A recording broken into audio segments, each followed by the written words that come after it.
Ja sam ćutio. Na jedan put sam čuvao glas, mama,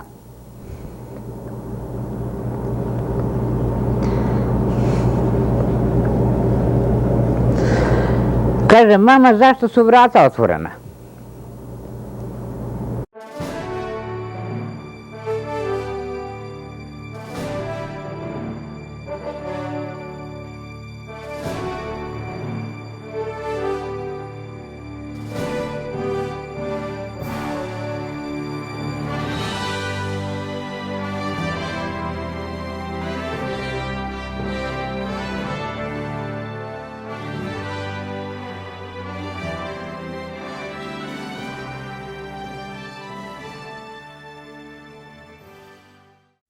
Moje ime je Ante Pranić. Rođen sam 6. mjeseca 10. datuma 1933. u selu Obrovcu, općina Bronzani Majdan kod Banja Luke.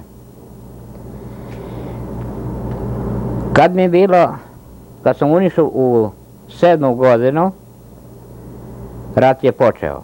Ali prije toga, dok sam bio u 6. godini zapravo i mlađi, narod je otišao u rat. Kud je otišao, samo znam da je bio rat, ali ne znam kuda je otišao, u kojem je pravcu otišao. Nakon mjesec dana čula se velika grmljavina, topova, granata. Vojske se nije vidlo, ali se grmljavina topovska i granatska čula. Majke i sestre, koje su ženski rod koji je ostao kući, oni su ti morali obrađivati zemlju, ali niko nije bio siguran da će taj plod jest. 41. godine, zapravo 40. godine, znam dobro, u našem selu bila jugoslovenska, bolje reći srpska žandarmerija. Bila je kao žandarmerija, bila je neka vrsta filancije. Bilo je u našem selu, blizu kuće moga oca, njihovo sjedište kao jedna njihova kasarna. U tim četnicima, jer to su sve sastavljeni od četnika, ti žandari, bilo je, može biti, jedno 10 Hrvata. 40. godine našao se jedan isto žandar, poreklom je Hrvat, Mile Šestan. Ja sam bio djece, nisam mogao razumjeti ništa o politici. Samo sam čuo grmljavinu topova u raznim pravcima i u velikoj daljini. Naravno, ljudi su ošli negdje, a ošli su u vojsku.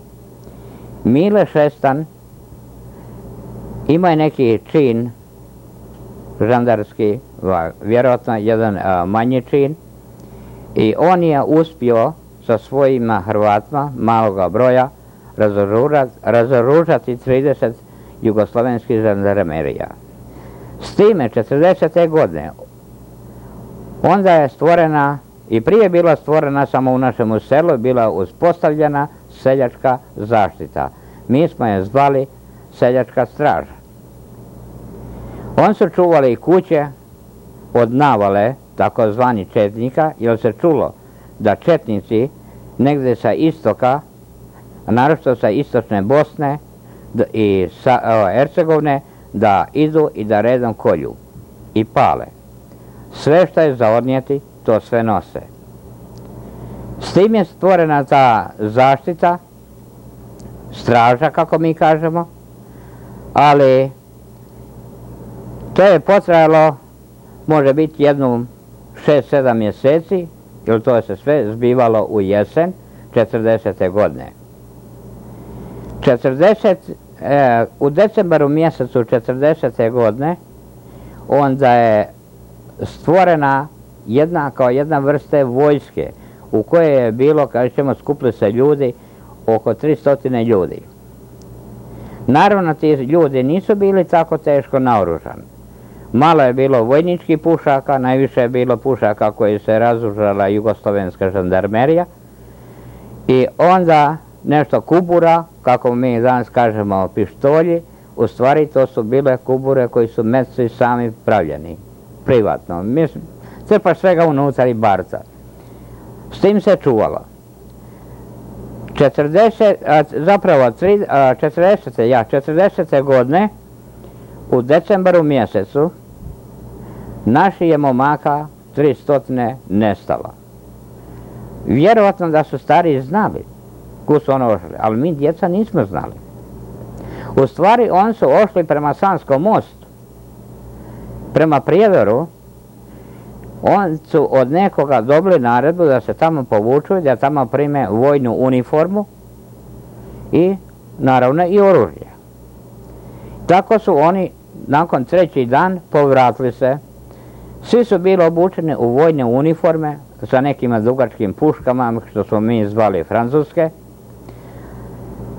Na glavama su imali mjesto šapke ili druge vojne kape, imali su one naše hrvatske turske fesove. Svakome je bila glava crvena. No nije on bio komunista, ali je imao tu crvenu kapicu kao papa, pa je tako i bio crven.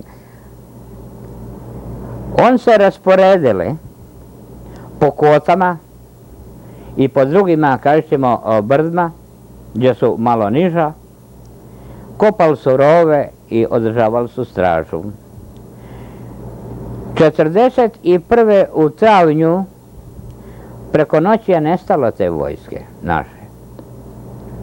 Svi smo se pitali gdje. Opet naravno mi djeca. Neko je stari znao gdje su oni i kud su ošli, ali mi mlađi, a naročito djeca, nismo znali. Naravno, odmah se proglasilo da su četnici bili blizu. Ne sjećam se točno koji je to datum bio, ali znam dobro da je bilo proljeće, jer bilo, kažemo, snijeg već počeo kopiti, otopava se. Vidjeli smo ujutru sa naših brda na stranu gdje su bili, mi kažemo, vlasništvo jesu, eto, Hrvati su, a samo on se osjeća i Srbima, što sami sebe lažu. On se nakupi ko pljeve je bilo toga. U stvari koliko je bilo naoružani i koliko nije. Vojske više nije bilo, žene i djeca su kući čekale sudbinu. On su oko 10 sati ujutru navalili na naše selo, jer to nije trebalo ići daleko, to je bilo sam trebalo preći preko jednog potoka. I kad su došli, znam dobro, došli su kod moje kuće, tu je bila samo majka. I oni su rekli da moraju kod svake kuće nešto zapaliti. Tako da su nam zapalili jednu štalu i jednu kuću. Nisu ubili nikoga. U selu mogu reći da nikoga nisu dirali, jer narod može biti da je bio, narod je pobjegao u potoke, u šume, sklonio se. Tako da je malo ko bio kod kuće. Uhvatili su jednoga Marka Vukovića, jednog starijeg čovjeka, ne mogu reći koliko je bio godina, ali išao je u štapu, znam da je bio dosta star. On je imao 9 sinova. 9. mu sinu bio kum kralj Aleksandar Karađorđević. Kad su četnici, više od pola je bilo u civilu, a malo je bilo u četničkoj uniformi. U tome proljeću 41. godine, kad su došli u naše selo, onda su uzele svoje kumče, koji se zvao Aleksandar Vuković, i stavili su ga pred njegovoga oca i uzeli su bajnet i zaklali su njegovoga oca. Kad su zaklali njegova oca, onda je jedan četnik izvadio novčanik i dao svome kumčetu kralja Aleksandra, dao je 10 dinara. I rekao je, evo ovo ti dajemo zato što smo ti ćalaca zaklali. I još onda, iako kažemo ti Srbi ili Vlasi, kako god hoćemo reći, u stvari Srbi i Srbije nisu tada bili kod nas, nego su to bili naši domaći Vlasi. koji se računaju Srbima. Ponavljam opet, oni sami sebi lažu. Oni su Hrvati pravoslavne vjere. Ali on to ne žele biti, on žele biti Srbija, a mnogi nisu ni vidjeli Srbiju. A Srbin žele biti. Oni nisu, jesu vjernici, ali kakva je njihova vjera, oni su ubili jednoga Cucka i stavili su na prsa tome Marku Vukoviću i rekli svome kumčetu: evo, stavili smo Cucka mjesto križa tvome ćaletu. Kuće su gorile, naravno, preko cijeloga dana, po noći, kad je došla noć, to je bilo bolje nego mjesečno. Mogao si igle brati sa puta, ili gdje ti je što ispalo, nisi trebao puno tražiti, jer sve je bilo osvjetljeno sa požarom, što je gorilo.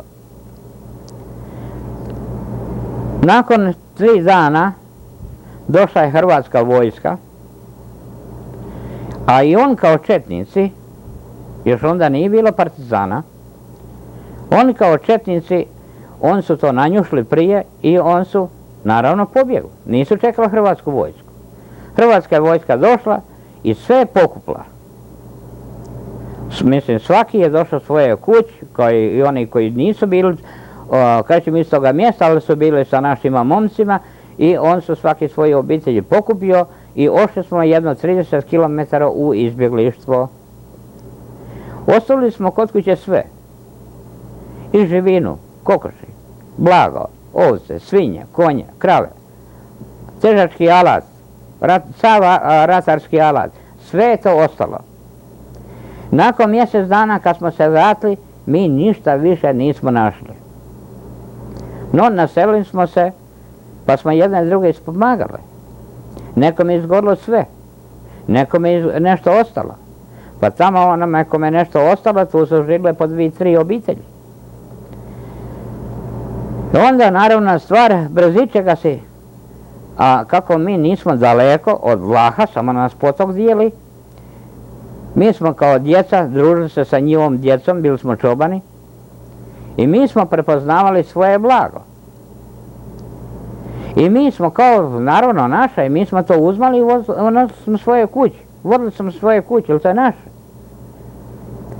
No, ni on se nisu bunili. No, došlo je drugo povlačenje. Sa istočne strane Bosne još se uvijek kolje. I čak je do nas je došlo izbjeglica da je nemoguće, kaže, sve kolje i čak stavljaju u kuće i zatvaraju pučanstvo, civilno pučanstvo, žene i djecu, najstarce najviše, i tako da onda zapale kuću da taj narod gori. Naravno da izgori. Je lakše njima zapaliti da gore nego klati, jer mora i napredovati. S time mi smo se morali opet povući, ali smo se povlačili po noći, to je isto bilo 1941. godine. Ne mogu točno reći koji je mjesec bio, ali je bio snijeg. Kolona je bila velika i nepregledna. Tu su ti bili i vojnici koji su išli sa lijeve i desne strane i naprijed i pozadi, a civilski narod išao u jednoj koloni, kažemo, ko vojska, jel? Vojnici su nas štitili, ali je noć, ne vidiš prsta pred okom, zima. I onda kad smo mi tako napredovali su može biti jedno pa 15 km. Na jedan put iz mraka došla neka vijest da su nam četnici presekli put. No, ono što je već od pola toga, što je bilo ošlo naprijed, to je ošlo. Ovo drugo pola se vratilo. Kako je to kolona bila, tu se pomiješalo. Neka su djeca, kažemo, ošla naprijed u prvim redovima. Tako da su u tome povlačenju mnoga djeca izgubili su roditelja. Roditelji su djecu izgubili, a vratiti se moraju. Jer tako je bilo rečeno da je put presječen. Kud ćeš ići, nož. Mi smo se vratili. Pola kolone je otišlo, a pola se vratilo natrag. To je bilo 1941. godine, kako kažem, ne znam točno koji je bio mjesec, bio sam dijete, ali znam dobro da je bio snijeg. No, 1941. godine došao je Božić. Kao sva djeca veseli smo se Božiću i to sam uvijek dobro zapamtio kad je Božić. Kad je došao Božić, proslavili smo Božić onako kako smo mogli. Djeca ko djeca, nisu osjećala ni za brata ni za sestru, neke tegobe, neke bolesti, ili nisu osjećali tu ljubav, kažemo, i tu katastrofu koja se zbiva kao što su osjećali naši roditelji. I mi smo prošli Božić, sada dolazi Nova godina. Naravno stvar, sve se to pripremilo za doček Nove godine, kako to u svakome svijetu kulturnome. Pardon. I ja sam se veselio kao dijete Novoj godini, jer na Novu godinu uvijek majka i otac iznenade djecu sa nečim ono što dolazi za Božić i Novu godinu. Znam dobro da smo išli leći, ne znam koje doba noći bilo, znam da sam se probudio i rekao sam mami, mama, pokrij me.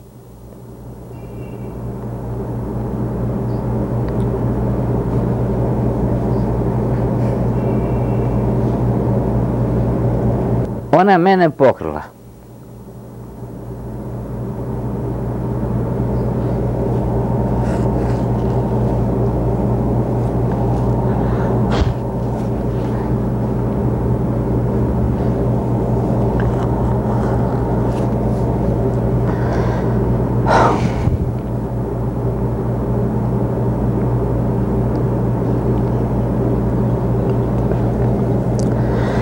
Kad me pokrila,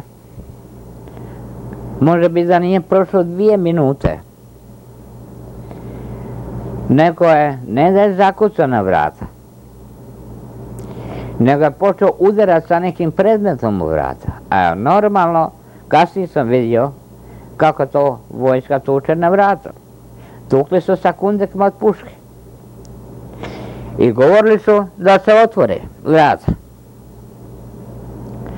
No, kako je moj otac isto bio presječen u toj koloni, tako se našao i kod kuće.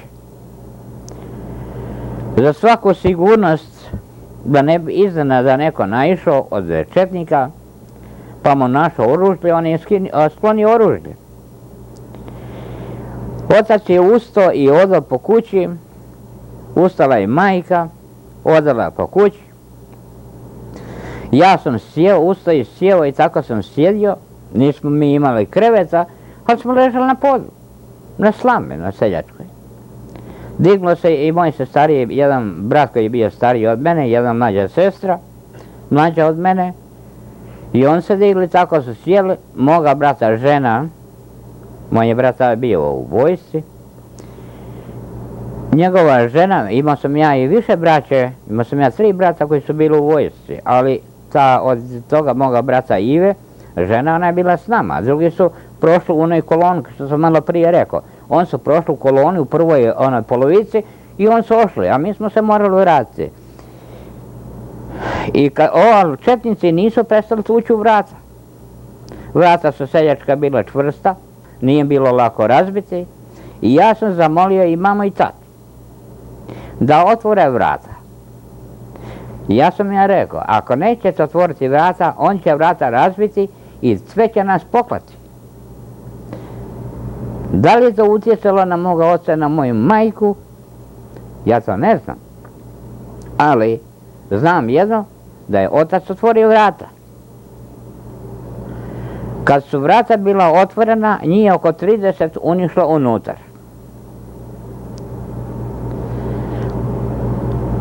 Onda sam tude prepoznao da neki nose petokraku, a neki nose kokardu, a to su svi bili oni susjedi, Vlasi, kako mi kažemo pravoslavci, Vlasi, a on se osjeća i Srbina. I on su stavili moga oca i majku uza zid i boli su i nožom. Znam, vidio sam da krv teče, ali oni nisu padali odmah. Tražili su sinove, njihove, četnici. Gdje su vam sinovi? Otac i majka su rekli u vojsci. A u kojoj vojsci? Kaže moja majka i otac, pa u Hrvatskoj vojsci. A zašto nisu ošli u četnike? Pa zato što su oni Hrvati, zato što ošli su u hrvatsku vojsku. I što vi niste u hrvatskoj vojski, vi ste ošli u četnike. I on su tude uzeli prvo oca i osjekli mu glavu. Onda su uzeli, mama je morala gledat koji mi svi. I onda su uzeli mamu i osjekli je glavu. Bacili su je preko oca. Brata su mi zaklali, ali na pola su vrat presjekli. Nisu osjekli cijelu glavu, nego na pola vrat. Znači zaklani bili, tako sestri. Došli su kod moje snaje, kod žene od moga brata koji je bio u vojsci, pokojnoga Ive. On je poginuo na generalskom stolu kod Karlovca, 1943. godine. Pitali su njegovu ženu, a što se ti ne digneš? Ona je rekla, ja sam bolesna. A čija si ti ćerka? No, moja snajka to sve gledala ko i ja što se zbivalo. Kompromisa nije bilo. Ona je rekla da je ustaška ćerka. A ko ti je muž? Ustaša. Ona je imala jednu curicu 18 mjeseci. Bilo je ime Ljubica. Tu su curicu pred očima njezine majke i pred očima mojima, koje smo još gledali, natakli su na bajnet. I par puta je sa bajneta bacili u zrak i tako na bajnet dočekala.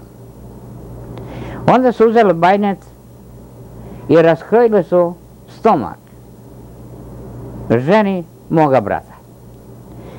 Iz stomaka su na bajnetu izvalili muško dijete živo.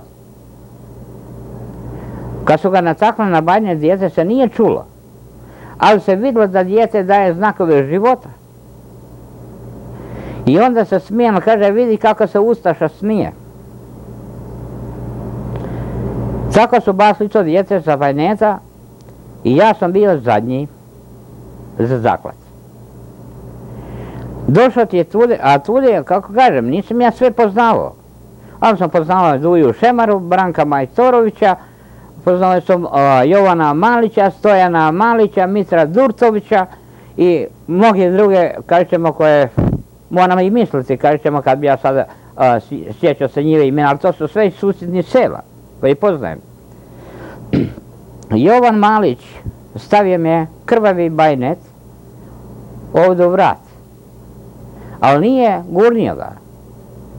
Zašto nije? Samo znam dobro, gledao sam dobro kad ga je Dujo Šemara uvatio za ruku, kaže, ba ne bre Srbine, ne bre brate Srbine, kaže, pa nismo se dogovorili da ćemo sve tako na jedan način poklati, treba nešto iz drugog čini tuđi.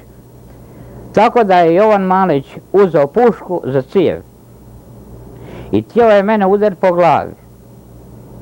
Da me udari sa puškom po glavu, moja bi glava pukla. Ali, nekako je mene sreća poslužila, a Božja ruka tuda je bila da njegova puška stigla mene ovdje po ramenu. Ja sam odmah pao, oči su gledale, ali ja nisam mogao govoriti, jer iz mene zaustavio mi je zrak.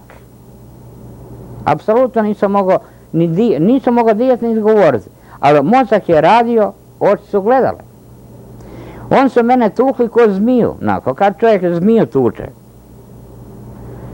Kad su me god udarili, ja bolove nisam osjećao, a znam dobro da sam ko lopta skakao za svakim udarcem. Kad su mislili da sam ja gotov, da sam ja ošao na onaj svijet, imali smo zidanu peć, što to na selu, kažemo u ono doba, danas to nije. Tu smo ložili vatru i s tim se grijali, kruje tude pečeni, sve, to je seljački domaćki život. On su tu, to je peć bila puna vatre, on su tu peć prevrnuli, preko nas, nakon mrtvi. Naravno, ovi su svi bili mrtvi, ja sam bio živ, osjećao sam malo veću toplinu, ali kako nisam mogao doći do zraka, nisam se mogao ni braniti od te topline. On su, moje mišljenje da su oni oborili tu peć da bi se kuća zapalila. I da tako sve izgori, eto kao nesretni slučaj bio, zapale su se same. To je moje predviđanje, ne mora biti. Nakon, ja ne znam koliko je vremena mene uzelo, da sam ja mogao razmišljati, ali nisam mogao dijeti. Kad sam ja prestao misliti, tada se meni počela okretati oko mene neka svjetla. Neka svjetla da što je jako, pa to nije jako, nego nemoguće opisati ta svjetla. Koliko je raznih boja trčalo oko mene toga svjetla. Ja sam samo osjećao, vidio sam ta svjetla, ja ne znam jesam ih vidio očima, ali u mom mozgu sam ih vidio i vidim ih danas. Ja sam znam da sam ja počeo propadati kao u neku provaliju. I tada sam ja zaboravio sve. Više nije bilo ni svjetla, ni sam ja šta čuo, ni šta vidio. Kad sam ja došao do sebe, ja se probudio. Zapravo mene probudilo neko šuškanje. Što je to bilo? Ja sam osjetio, da sam počeo sam sebi dolaziti iz one nesvijesti. Osjetio sam nešto da se čuje oko mene. A dignut se nisam smio. To je bila mačka. Mačka je lizala krv. Ja sam zgrabio onu mačku i bacio sam za vrata. Nisam rekao, tu sam propustio, ali mogu reći, kad su ti četnici partizani izišli napolje, oni nisu zatvorili vrata potpuno, nego ostavili se oškrinuta. Tako kad sam ja lupio s onom mačkom od vrata su udarila od svoje središte, ali opet se nisu zatvorila. Ne se malo više otvorila. Dalje sam čuo opet nešto, ali nešto sasvim drugčije. Neko kao grcanje neko. Ja sam se digao i upalio sam petrolejsku lampu. Mi nismo imali struje tada, pa smo upali sa petrolejskom lampu seljačku. I vidio sam za vratima tu curicu moga brata, 18 mjeseci, koja je stara. Ona još, kako god diše, tako iz nje krv pršti. To mene i dan danas zbunjiva. Da ja ne znam koliko sam dugo bio nesvješćen. Jer ja ne vjerujem da je to dijete moglo živjeti 3 sata ili 2 sata, kažemo, i da iz sebe izbaciva krv. Koliko sam bio u nesvijesti, ja zato, kaže, to mene sve zbunjiva i ne znam.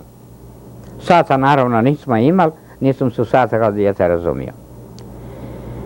I ja sam to dijete uzeo, tu curicu svoga brata, ćerku, uzeo sam na ruke i ona na mojim rukama umrla. Ja sam onda sjeo u krv svojih roditelja i čekao sam da se svane. Jer to je bila noć. To je bio, kad je prestupala 41. odmicala, 42. je nastupala. To je točno bilo za doček nove godine. I tako sam ja sjedio u toj krv. Imali smo mi dosta cucaka, pasa. Imali smo kao svaka selo što ima svaka kuća na selo. Na jedan put oni su počeli žestoko da laju. Mene tada uplašilo. Tek sam ja onda dobio strah. Ja sam onda mislio, četnicu čekali, hoće li neko se pokaže živ. A ja sam palio svjetlo, pa sam mislio da oni čekaju i da se sad vratili da me zakolju. To nisu prije uspjeli, pa će sada. Kad nije bilo to par sekundi, počeo neko kucati na vrata. Ali ja se nisam smio javiti. Ja sam čutio. Na jedan put sam čuvao glas. Mama,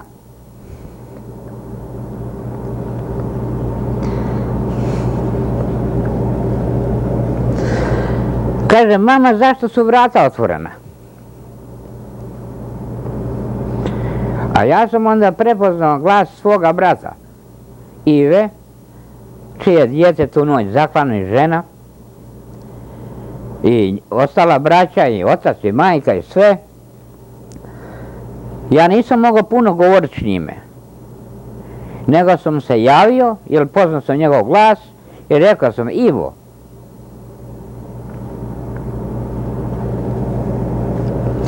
rekao, kod nas je noći sve poklano, samo sam ja živ. On je uletio unutar, naravno, kao vojnik, imao je šmajser. On je natregao šmajser, ali unutar je sve bilo mrtvo, sam ja živ, nikoga više nije bilo. Prvo je pitao za dijete, ja sam rekao: dijete je zaklano. U stvari njegovo dijete nije zaklano na vratu, nego kako je izbodeno sa bajnecima, bacato sa bajneca na bajnec, tako je dijete moralo umrti. I ja sam rekao da je umrlo na mojim rukama. A gdje je mama? Ja kažem: zaklana. A gdje su ostali? Ja sam rekao: Ivo, nemoj me pitati. Ako ti mene možeš nositi ovdje, nosi me i bježmo. A ako ne možeš, bježi ti sam. Uglavnom je sve mrtvo, osim mene. I tako je on mene zgrabio ko miša ili mačku, kako hoće čovjek reći, bacio preko ramena. U stvari, kako on došao kući? Sad ću početi, da kažem kako on došao kući. Četnici i partizani, već onda bili stvorili se, krajem 1941. godine bili se stvorili partizani, ali još oni nisu bili kompletno podijeljeni, nego su surađivali zajedno. I oni su napali na Prijedor, ali imali su jako lošu sreću da je u Prijedoru bila jaka otporna hrvatska vojska koja njih tjerala je 15 km. Tako da su oni iz osvete, četnici i partizani, iz osvete, što nisu mogli, kaže ćemo, zauzeti hrvatski vojni položaj, oni su god išli su kroz hrvatska sela, katolička i muslimanska, gdje god su naišli, i što je ima došla u ruku, sve su klali. Tako je to došlo pokolj u mjestu gdje sam ja rođen. Kad je moj brat mene uzeo, iznio me u jednu šumu, ja ništa nisam imao na sebi nego košulju i gaćice. On je sa sebe skinuo šinjer i stavio ispod mene u snijeg. Tako da sam ja ležao. Što sada? Svi su oni naši momci, kažemo, koji su tjerali tu bandu ispred sebe, svako je išao svoje kuće da vidi što se zbiva. No, svi su našli poklano, ali ostalo je tudi tamo, uvijek je u nekoj, nije u svakoj kući, ali je ostalo u par kuća, ostalo je, kažemo, negdje dvoje, negdje jedno ostalo je živo, kao i što smo ostali živi. Sada, moj brat Ivo kuće sa mnom, no još je noć. Ne vidi se ništa. I on će mene opet uzeti i dođe u jedno susjedno selo, potok nas dijeli, to je Vlaška kuća. On je mene bacio na sjenik, na tavan, i rekao, kaže, mali, čekaj tu dok ja dođem. Ja ne znam koliko je bilo minuta, može biti da je bilo 10-15 minuta, ali sam čuvao razgovor, da moj brat s nekim razgovara. Kad je on vratio se natrag, on je mene uzeo i unio je u jednu vlašku kuću. A ta ista vlaška kuća, iste kuće, kažet ćemo, njihova rodbina, klala je moje roditelja. Jer sam ga poznao. Iz te kuće nije, ali jest iste kuće rodbina, koja je bila odmah druga kuća, on je klao. Zvao se Dušan Maletić. On zapravo nije nožom klao, ali je bio prisutan tude. I onda tude došao je i jedan naš rođak, njemu je bilo sve poklano, njemu niko nije ostao živ. Zvao se Marko Majdanac. Zapravo tako su ga zvali, Marko Majdanac. Marko mu bilo ime. Majdanac ga zvali. Ja sam sada prije 2 godine, evo od danas, doznao sam, kažemo danas je 1989. ali prije 2 godine sam doznao da je to u stvari naš bratić. Da se on zove isto Pranić Marko, ali pošto je on živio u tome mjestu gdje se zvao Majdan, onda su ga zvali Marko Majdanac. Tako je moj brat Ivo i Marko Majdanac, oni su došli u tu vlašku kuću gdje su mene unijeli. Taj Vla, gazda, on je bio star i on nije bio nigde, bio je star, ali njegova su dva sina bila u četnicima, a jedan je bio u partizanima. Što se tiče njegovih sinova. A njegova braća, kažemo mlađa koji su od njega i njegovi sinovci, isto su takvi, jedni bili u partizanima, jedni bili u četnicima.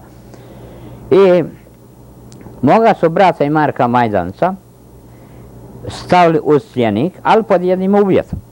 Bio ugovor. Taj je Vla, naš komšija, traži od nas 6 konja,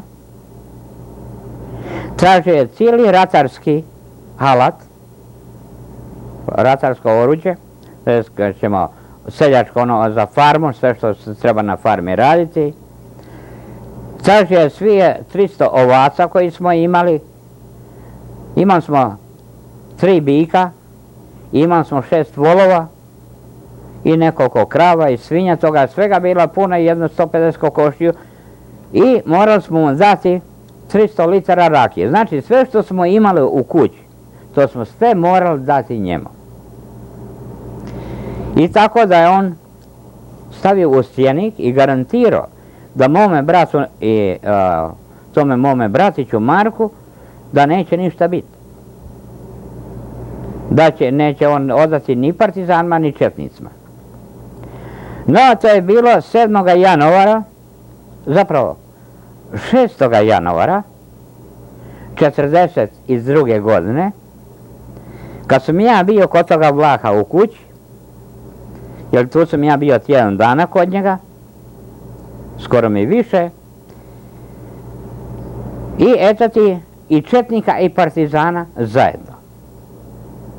Dođeše, on tobožnji su neprijatelji, ali i četnici i partizani zajedno su došli u tu kuću, jer svi su bratići, svi su kumovi, svi su komšije, poznaju se, niko nikoga ne dirao. Tu su jeli i pili, ja sam se igrao s onom vlaškom djecom kao dijete, ali sam dobro napeo uvod da čujem što se priča. Reče jedan od njih, kaže, bre, neće ni nigdje šokačko uvo ostati, sve ćemo mi to poklati. U stvari on nas zovu Šokce, a ne katolike ili Hrvate, nego Šokce zovu nas. I kad sam ja to čuo, ja sam rekao, djec, s kojim, onoj Vlaškoj, s kojom sam se igrao, da idem napolje radi sebe. U stvari nije to bila istina. Samo da se izvučemo tale neprimjetno, da dođemo u Sjenik, gdje moj brat i moj bratić, da ima kažem ko je unutar i šta se zbiva. Kad sam ja došao u Sjenik i rekao njima što je to, ko je unutar, šta govore, moj brat meni više nije dao ići natrag.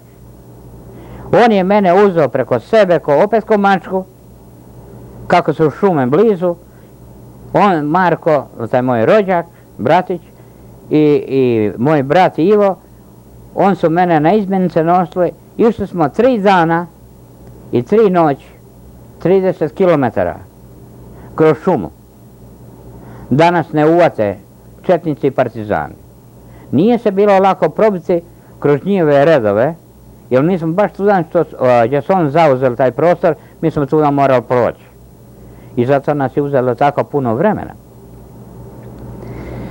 Kad smo mi došli kod Banja Luke, to je bilo u Hrvatskim rukama, u jedno mjesto koje se zove Saračica, tu u jednu kuću, s cijelom našem selu bilo je poznata, tu je moj brat mene ostavio. I on je otišao u jedinicu svoju, kao i moj bratić Marko i mnogi drugi. Ošli su svoje jedinice. S time, on je znao gdje je ta jedna moja sestra. Ta je moja sestra i moj brat koji je danas živ. Oni su, kako sam rekao, u toj koloni, kad smo mi u drugom povlačenju bili, u toj koloni bili naprijed i tako su otišli. Ošla mi je sestra Anica, sestra Ruža, sestra Lucija Sve je to otišlo i taj brat Mirko, sve je to ošlo, a mi smo se ostali vratili. Koji smo se vratili, mi smo izginuli. Ja sam ostao živ. I tako je moj brat Ivo pronašao tu moju sestru Ružu i moga brata Mirka. Za ove druge se sestre nije znalo, jer on su ošli u drugome pravcu sa svojom obitelji, dok ova jedna sestra mlađa od te sestre koja je došla kod mene, ona se potpuno izgubila. Za nju sam doznao 48. godine. Do 48. godine ja za svoju sestru nisam znao. I onda su moja me sestra, koja je danas živa, ona me uzela, tako ja i ta moja sestra i moj brat koji je danas živ, nas smo troje se našli i tako smo živjeli zajedno. Za druge sestre nismo znali. Za braću smo znali koji su u vojsci, ovi koji su bili u vojsci, za njih smo znali. Excuse me. I on su, ta naša braća, on su nama donosili to, on su imali vojno sledovanje. Kako su oni se nalazili u životu, u ratu, ja to ne znam, ali on su nama donosili svoju ranu. Tako da smo mi iz te njihove rane, njihova sledovanja, mi smo preživjeli. No, 40 i... sam rekao, sastao sam se sa sestrom i sa bratom, to je bilo isto rano u proljeće, 42. Ne bi mogao reći je li to bio prvi mjesec ili je to bio drugi mjesec u godini 42.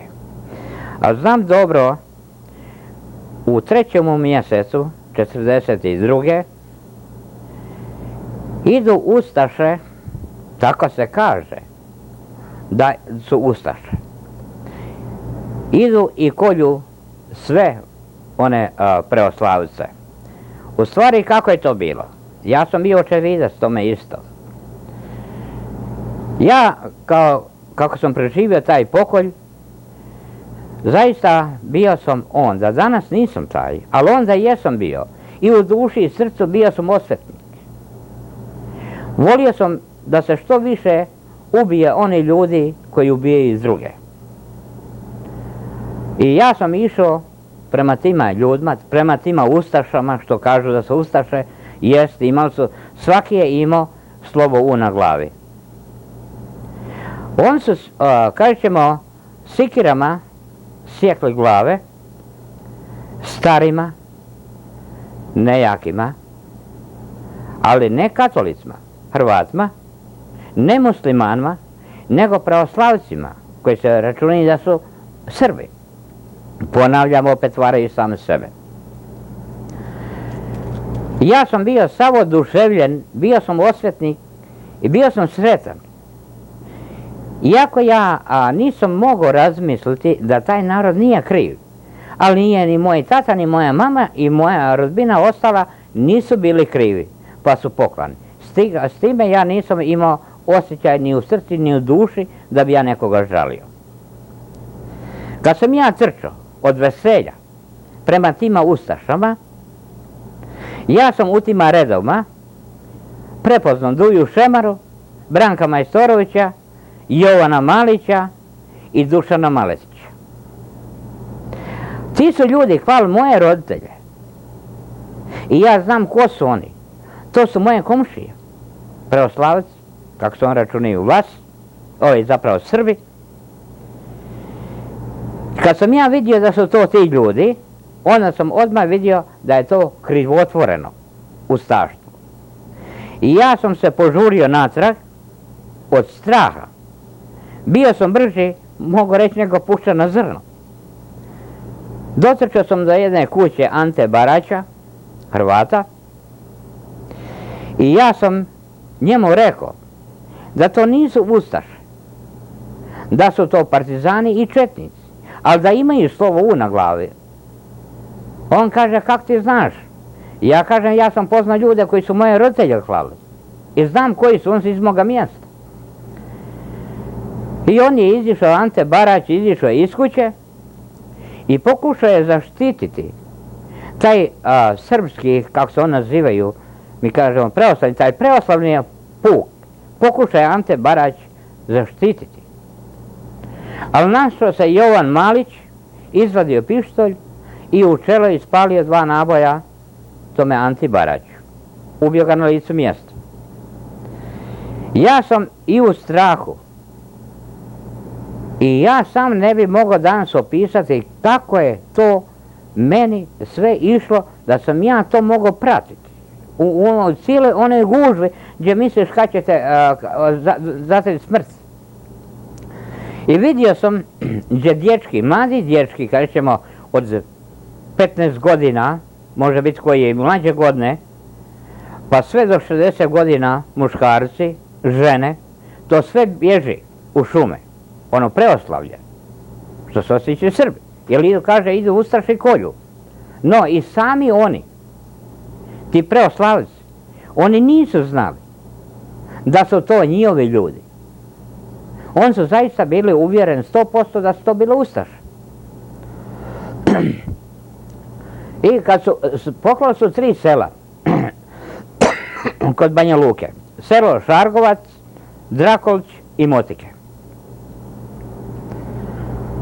Ono što je uspjelo, zapravo nije to što je uspjelo, nego što su četnici i partizani htjeli pustiti da pobjegne, to je pobjeglo. Da bi prepisalo se cijela katastrofa, cijeli ratni zločin da bi se prepisao ustašama, oni su klali djecu, partizani četnici, klali su djecu i starce. Sve što je bilo za pušku nositi i kurir da bude, to je pustilo da bježi u šumu. I tako je to bilo. Otišli su oni u šumu, poslije ovi su neki koji su bili odsutni slučajno, došli su pa su one i katolici, Hrvati katolici i muslimani, oni su nastavili pomoć, kažemo sarante, one mrtve, to nigde nije nošeno u groblje, to je sve kod kuće, svako kod svoje kuće saranjeno. Strpano, bez sanduka, bez ičega stavite u zemlju. Koji moji roditelji što stavljate bez ičega, jedna na drugo. Kulturni svijet ne bi ni živine nako trpao u rupe, ali ratno doba ne može se ni oka otvoriti. I mi smo se, bilo je puno izbjeglica sa svih strana iz Hrvatske, sa područja gdje su bili, kažemo, gdje su bili zauzeti četnici ili partizani ili jedni i drugi ili Italijani, koji smo se bili povukli u hrvatsku zonu, mi smo se naselili u te pravoslavne kuće koje su ostale puste. Kao djeca smo se mučili svakako, nismo bili pune snage, nismo mogli raditi, a i narod je bio dobar pa nam je pomogao, a ratno doba nije imao nam ko ni puno pomoć kad smo svi u istome problemu. 40, ja sam onda kao uzela me jedna žena da me, kao svoga sina, da me odrani sa svojim djecom. Tako sam ja to proživio, kao i druga žena uzela moga brata i opet treća uzela moju sestru, tako smo preživjeli i tu smo mi u tome selu Šargovcu dočekali završetak rata. Ali smo mi još bili tu u tima kućama pravoslavnima. Kad je rat završen, to bila mislim nešto oko 6. mjesec, lipanj, dođe ti jedan partizan naoružan od zuba do pete. Redenici sa sviju strana u nakrsnice, bombe oko opasača, šmajser preko prsa. Je li on znao ko smo mi ili nije, a mi nismo znali ko je on. Jer mi smo vidjeli da je on partizan, ali nismo znali da je on vlasnik te kuće u kojoj mi živimo. I on je nas istjerao napolje i postrojio nas. I prema nama okrenio automat. I mi čekamo samo kad će on nas pokositi automatom. I gleda nas, mjeri od jednog do drugoga i mjeri grobove svojih roditelja. Očima mjeri. I on nama kaže, jel vidite vi ove grobove? A slušaj, pa i budala bi bio lud kad bi rekao da ne vidi kad vidi. Mi kaže vidimo. Kaže, jel vi znate ko je ovo napravio? Mi, može biti da smo 90% znali smo. A prvi ja sam znao, jer znam kako se zbivalo, znam, pripoznao sam ljude u tome pokolju, koji su kao moje roditelje prije toga. Ali mi smo svi jednoglasno rekli da ne znamo. Znaš, u spasavanju života morali smo i lagati. Koliko toliko. I on je nam sam, kao partizan, rekao, ovo nisu napravile ustaše. Ovo su napravili četnici i partizani. I kaže, ja sam to doznao, on otvoreno kaže, ja sam to doznao kad sam pobjegao odavde i još u partizane. Onda sam ja to doznao ko je to bio. Ali kaže, meni je bilo kasno. Bilo što da bi poduzeo. I on kaže, koliko god hoćete ostati u mojoj kući. Mi smo mu bili zahvalni riječima, a ja mu danas i srcem zahvaljivam, ali ko će vragu vjerovati? Niko noći ne smije čekati, jer ne znaš šta čekate noć, šta čekate dan. Jer rat je, kaže se, prošao, ali pokolj i dalje traje.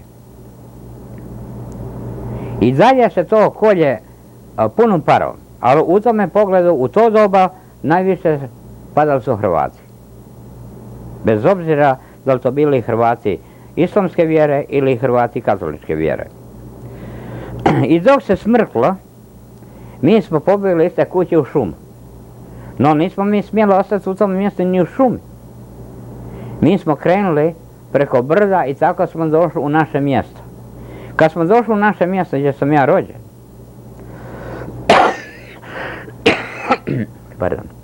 niko kuće nije imao. Niko ništa nije imao, to je sve bilo izgorlo. Sve bilo popaljeno. I onda mi smo si kopali u zemlji rupe one, onda u šumu, donesemo iz šuma oni drva i ovako gore sastavimo, sa strane bacimo zemlju. Kad je suvo, dobro je, ali kad je kiša, ono je puno vode. Tako da je puno djece pomrlo, pošto to spava u zemlji. Preladi se dijete, nemaš ga čim pokriti, nemaš šta jest. Sve siromaština, čuje. Mi smo jeli travu, pa nemaš ni trave dosta. Nema, kad svi jedemo travu, nema ni trave više.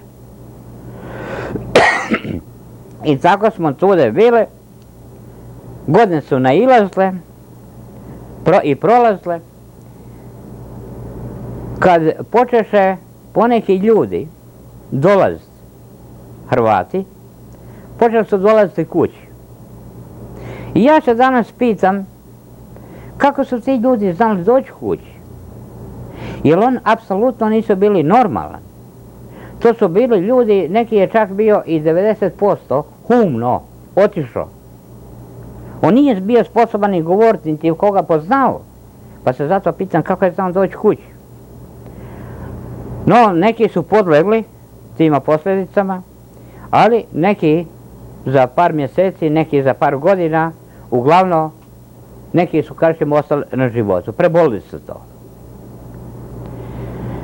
Kad su to prebolili, no, rat se nije svršio. Je, službeno se kaže, rat je prošao. Ali kod nas u Bosni, pa i mogu reći u cijeloj Hrvatskoj, rat i dalje traje. Jer tu su bili još četnici u šumi. Bili su križari, to ustaše, onda se prozvali, poslije rata prozvali se križari. Bili su i oni u šumi, ali svako za sebe. Partizani su zauzeli gradove, zauzeli su sela, ali ne može svugdje biti u šumi. I tako je to prošlo. Da bi se jugoslavenski režim riješio što više Hrvata, iz općine slali su pisma. Svako je selo imalo onoga svoga poštara ili općinara, kako ga zovu. On je pisma raznosio po kućama. Unutar imaš pismo, ali ti kovertu, omotnicu ne smiješ otvoriti. Jer na omotnici piše ti sa strane, izvana, ne otvoriti prije nego što se javiš u općinu. A slušaj, poslije rata, a svako zna, svako čeka ko ovca noža. Išao su u općinu, općinar, tamo već ko je bio, onda je bila Ozna, koja se kasnije proglasila Udba. Taj oznaš koji je bio u općini, on je to pismo otvarao. Dok, kažemo, uzet ćemo čovjek čeka, ti si donio pismo, na primjer, ti si donio pismo i predos ga tome oznašu i ti čekaš dok otvori, dok ti on kaže svoju riječ. Kad je otvorio ono pismo, a vjerojatno koje je to pismo slao, da li je on isti, da li je neko drugi iz općine, ja to ne znam i to ne zna niko, zapravo dosta se ne zna, još nije došlo javnost. U tome pismu pisalo ubiti, ne pustiti. I ništa, dok je pogledao ubiti, ne pustiti, dva policajca dođu, izgrabe ga za ruku i odvede ga u drugu prostoriju. I taj više ne vidi sunca. Niti sunca, niti mjeseca. Toga više nema. Tako da je oko 150 ljudi nasjelo tome. Tima jugoslovenskim trikovima. Žene, majke, išle su tražiti svoje muževe, svoje sinove. Jer znaju gdje su ošli. U općini kaže, pa on su bili ovdje pa su ošli u kuću, mi dalje ne znamo ništa za njih. U stvari ne, iz te prostorije iste, njega je policija odvela u drugu prostoriju. Njegovo je bilo završeno, taj više kruva ne jede. Koliko se dugo živio u njivima rukama, koliko su ga mušli, to niko ne zna. To samo znaju on koji su to podnijeli i zaglavili. Ali mrtav ne govori. To je bilo i to kako upadljivo svim selima hrvatskima, tako da su ljudi počeli pismo otvarati, bez obzira što kažu ne smiješ otvoriti prije nešto se prijaviš u općini.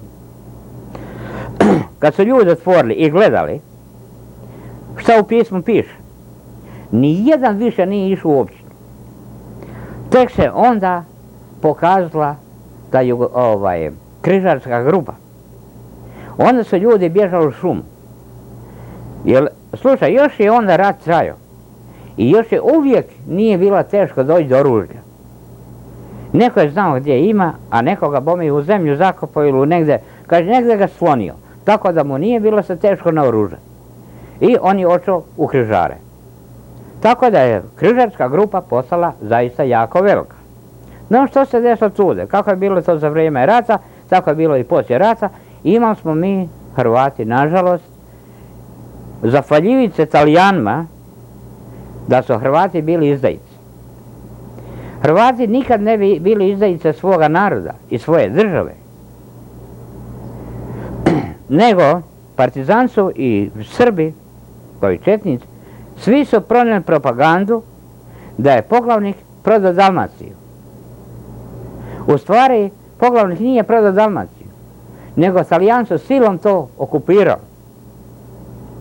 Poglavnik nije mogao izići iz Italije dok Italija nije okupirala što je htjela. Tako da su mnogi Hrvati ošli u partizane. I s tim je to došlo, veliko izdajstvo, da je brat brata, kažemo ako sam ja bio u ustašama, a moj brat bio u partizanima, kažemo ja sam izgubio rat kao ustaša, on je kao partizan dobio, on je tako odgojen u toj partizanskoj propagandi, da on apsolutno više nije osjećao da sam ja njegov brat. I on je u svako doba bio voljan mene izdati. Tako je došlo, kažemo, do te izdaje samih križara. Sa četnicima je bilo malo drukčije. Ali kako su godine odmicale, i s njima nije bilo lako. I nije, kažemo, njihovi su vlasi, oni, Srbi, kako se oni nazivaju, oni su izdavali, ne katolici, ne muslimani, nego baš njihovi. Kažemo, ja se sjećam vrlo dobro da sam zadnjega križara vidio 51.